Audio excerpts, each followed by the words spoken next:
Clockwork Angels is obviously built around a unifying concept. If you can, talk a little bit about how, as a group, you can reach consensus creatively at early stages. It takes time, and it takes a lot of conversation. Alex and I usually get sent some scratch lyrics and initial versions of what Neil's thinking in terms of the lyric content. And we talk amongst ourselves, and then I take a slightly larger role in working with Neil and shaping the lyrics so that I understand them, that we're satisfied with them, and that they suit the music that we're writing. So it's very much a three-way collaboration. You guys are still selling a significant number of albums. Your tours do quite well. Of course, everyone has seen such a change in the business. I'm wondering how Rush, as a business, has pivoted or adapted in recent years. You know, it's been a really interesting time for us. The industry has changed a lot, as you pointed out, in the last 10 years or 5 years. But things have changed for us in the last 4 or 5 years as well. We seem to have a lot more exposure. There's a broader audience. The films that have, that we've been connected with, the documentary as well as a film like I Love You Man, have given us a broader appeal. So in some ways we've become more popular in this time when the industry seems to be shrinking a lot more. Yeah, and for us, you can't sell the kind of records that you used to sell.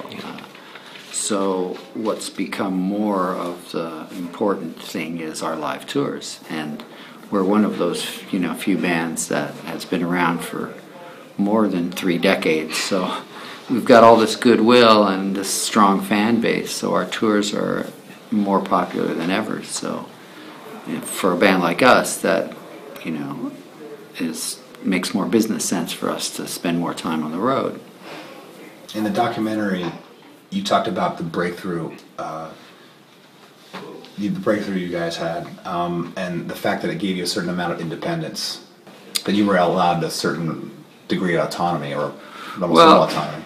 Early days, and because of the nature of the way our deal was originally structured, we were kind of signed to our own label in Canada, and then we made a deal with an American label that's a kind of production deal, so they get what we produce, with certain caveats, obviously. But with the success of 2112, the dogs just stopped barking, and they didn't, when we delivered the record, they didn't really understand it. But the success of the record kind of taught them, well, we don't know what they're doing, but it's working, so let's leave them alone. And we haven't really looked back since then. To bring up the Rock and Roll Hall of Fame, of course, you guys have been, in the running since 1998, eligible, I mean. If you are inducted, your fans will be greatly vindicated by that. But wouldn't that sort of erase the underdog status that they... It's like the Red Sox winning the World Series. That's okay.